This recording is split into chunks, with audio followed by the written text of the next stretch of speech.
gezen bu gözlerim hasretinden kan yaş döker. Eğer işitse sözlerim ah çeker, dağlar diz çöker.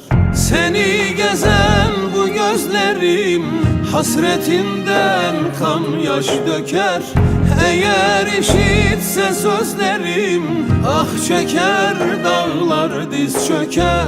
Kumar gözlüm, şirin sözlüm, aklım başımdan almışsa sensiz perişandır gönlüm. Sevgilim harda kalmışsa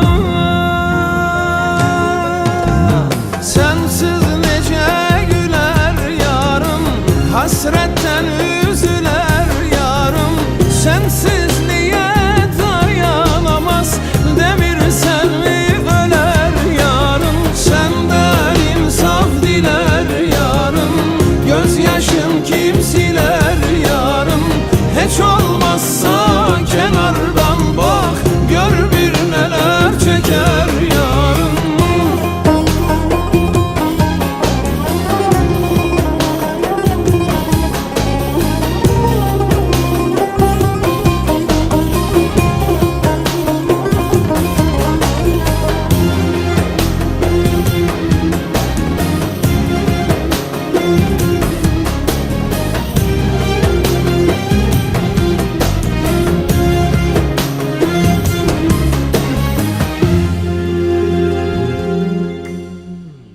Çiçekleri kokuyuram, gönlüm senin kokun duya.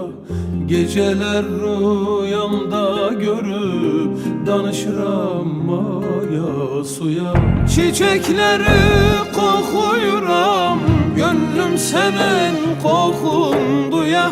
Geceler rüyamda görüp danışıram maya suya. Kumar gözlüm, şirin sözlüm, aklım başımdan almışsa sensiz perişandır gönlüm. Sevgilim